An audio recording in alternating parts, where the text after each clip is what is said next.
Have you ever gazed up at the night sky and wondered about that bright, silvery orb looking back at you? The moon, our planet's constant companion, holds secrets that are as deep as space itself. But how did it get there? What is it made of? And what does the future hold for our relationship with it? Today, we're going on a journey 384,400 kilometers away to uncover the mysteries of the moon. Let's start at the very beginning, about 4.5 billion years ago. The early Earth was a very different, much more chaotic place. Scientists believe that back then, a massive, Mars-sized protoplanet named Theia collided with our young Earth.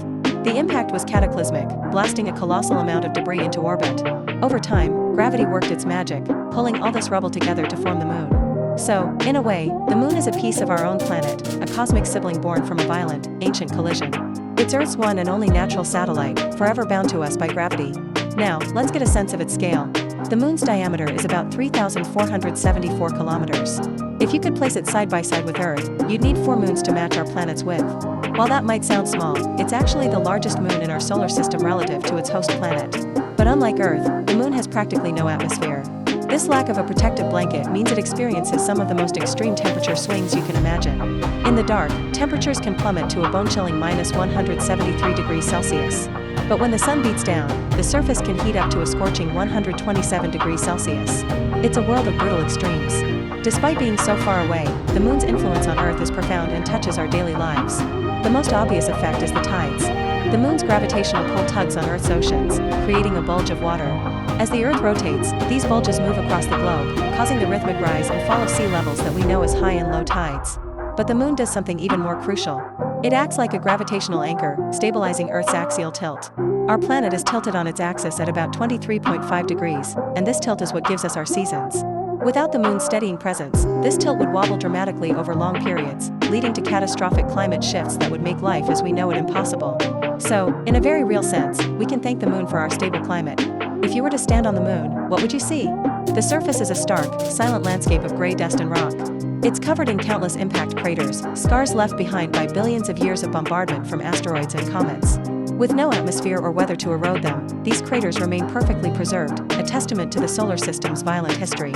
You would also see vast, dark plains called Maria, the Latin word for seas. Early astronomers mistakenly thought these were oceans, but they are actually immense basins filled with solidified lava that flowed from the moon's interior billions of years ago. And as for life? So far, we found no evidence of any living organisms, past or present. It's a beautiful but desolate world. From our vantage point here on Earth, the moon puts on a continuous celestial show. We see its appearance change throughout the month, cycling through its famous phases. It starts as a new moon, completely dark, then waxes into a sliver of a crescent, grows to a half moon, and eventually becomes a brilliant full moon before waning back to darkness. This happens because we see different amounts of its sunlit half as it orbits Earth. And sometimes, the alignment is just perfect for an eclipse. During a solar eclipse, the moon passes directly between the sun and Earth, casting a shadow on our planet. During a lunar eclipse, Earth passes between the sun and moon, casting our own shadow onto the lunar surface, often turning it a stunning reddish color. One of the most fascinating facts is that the moon is tidally locked with Earth. This means it rotates on its axis at the exact same rate it orbits our planet. The result? We always see the same face of the moon, while its far side remained a complete mystery until the space age. Humanity's fascination with the moon eventually propelled us to reach for it. The space race of the mid-20th century turned this dream into a reality. In 1959, the Soviet Union's Lunar 2 probe became the first man-made object to reach the lunar surface, impacting it. But the ultimate triumph came a decade later. On July 20, 1969, the world held its breath as the Apollo 11 mission from the United States landed. Neil Armstrong descended the ladder of the Eagle lunar module and spoke those immortal words, that's one small step for a man, one giant leap for mankind.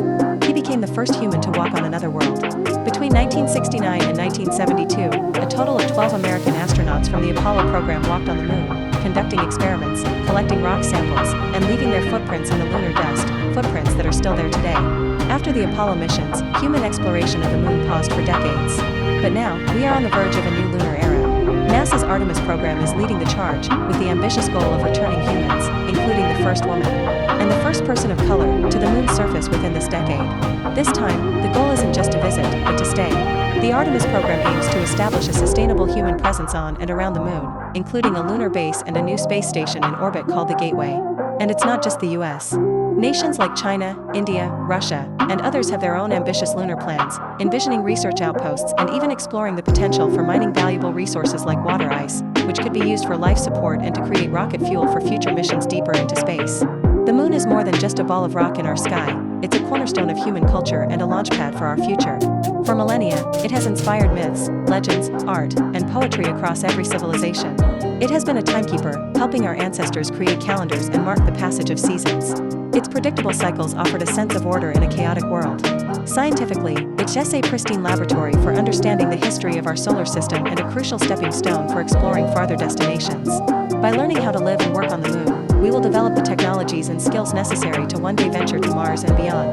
The moon is not just our past, it is our gateway to the future. From its violent birth to its crucial role in stabilizing our climate and its future as a base for deep space exploration, the moon is deeply intertwined with the story of Earth and humanity. It's a constant reminder of the vast, incredible universe that surrounds us and our own potential to reach for the stars. So next time you look up at the night sky, take a moment to appreciate our celestial neighbor. Thank you so much for joining me on this lunar journey today. If you enjoyed this cosmic adventure, don't forget to hit that like button, subscribe to the channel, and ring the notification bell so you won't miss our next exploration into the wonders of the universe. See you next time.